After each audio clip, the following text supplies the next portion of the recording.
Mr. Huang takes a look at today's harvest. We'll be able to make delicious tea. Let's see how this oolong tea is made. First, the leaves are spread on the top floor in a greenhouse. They need to be exposed to the sun for a brief period, sealing. Today is cloudy. The sun wilting should take about an hour. Sunlight will allow the leaves to soften quickly.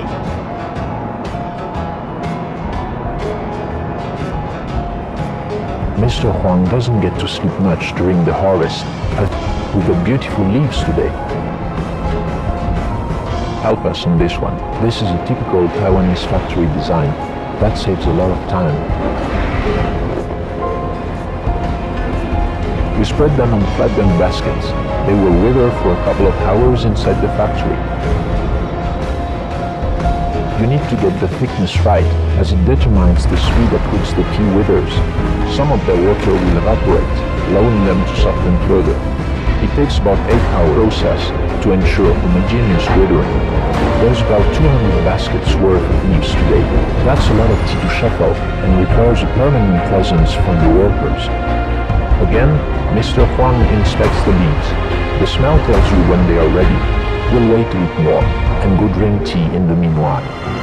Mr. Huang shows us how soft the leaves have turned during this process. You see how the stem bends now? This loss of turgescence is crucial to make the next step work. The leaves are put in a big tumbler for the next step, shaking. It's a simple machine in which the leaves go up and down. Each time they fall, small bruises are created, especially on the sides of the leaves. This speeds up the oxidation process. It only lasts a couple of minutes. You don't want too much bruising, just enough to bring out the best flavor out of the leaves. To complete this step, a second machine is used, with a similar purpose. It is used at the end of the shaking step to also loosen the leaves and give them a better shape. Now that the leaves are bruised, they need some time to oxidize. We'll leave them in rest patches on the leaves. This is about right. The smell has changed a lot. We need to heat them up to destroy the enzymes causing the oxidation. Let's throw the leaves in. It's time to stop the oxidation. For that, we use a cooking machine, a tumbler heated up by gas. 300 degrees Celsius for 10 minutes. That will ensure the tea does not oxidize further. You need to keep a close eye on the leaves cooking and make some tiny adjustments to get just the right amount of cooking. We don't want them to burn. The factory manager says they are ready. Let's take them out. The leaves come out very moist. We don't want that water to evaporate away. You'll understand why soon. Good tea processing is all about the small details. The leaves are stored in a plastic bag and left to cool down for a short time. The fragrance in the factory is amazing. After a few minutes, they are taken out of the bag with the moisture recaptured. We put them into a funny-looking machine. It's rolling time.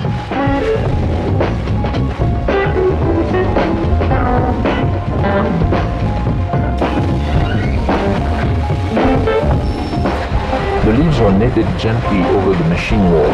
It squeezes the juices out of the leaves, allowing for stronger and quicker brew in the final product. This machine also gives a basic shape to the tea.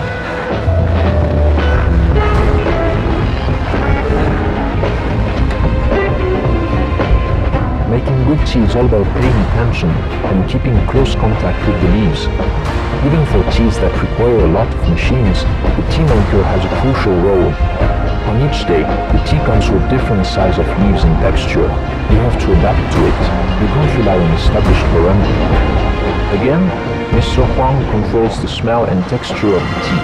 It allows him to make adjustments in the processing. The leaves are left to rest for a while. At this point, you could directly dry the tea and drink it, but you'd find it quite bitter.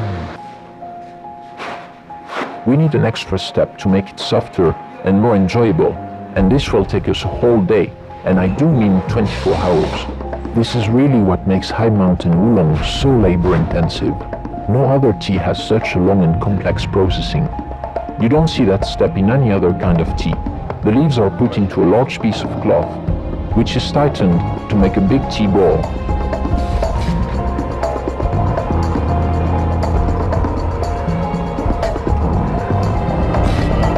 The the ball is tightened extremely hard to achieve the desired effect.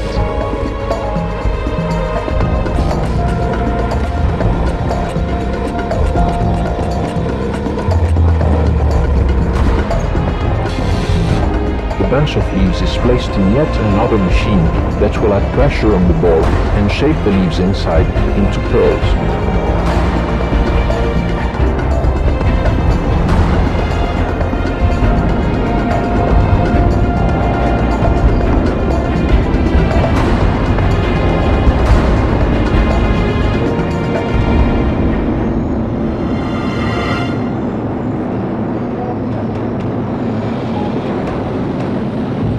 The leaves are then taken out of the machine and loosened, first in a tumbler and then by hand.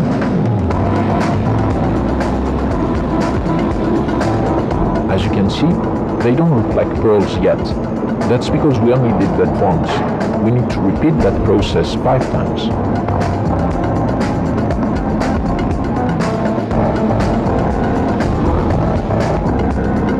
But we have another problem here.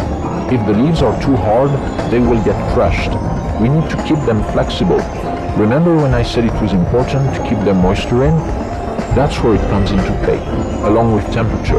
The leaves need to be reheated before each step to give them more flexibility. But reheating will also get them dry, so we're working on a tiny thread. Too much reheating and the leaves will dry out before having taken their final shape. Not enough, and the leaves won't have good flexibility and will get crushed in the machine. During the 5 repeats of this step, the leaves dry progressively while taking their pearl shape. Their tasting profile will change and you'll end up with fragrant tea without too much bitterness. And there we go, doing that shaping process from sunset to sunrise and even later. Mr. Huang has 3 teams of workers that relay each other.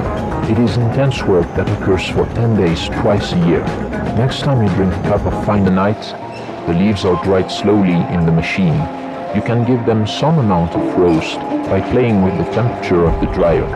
Today, we'll go for 90 degrees Celsius and 2 hours of drying. The leaves come out slowly and are laid on bamboo baskets for last time before being vacuum sealed into their final packaging.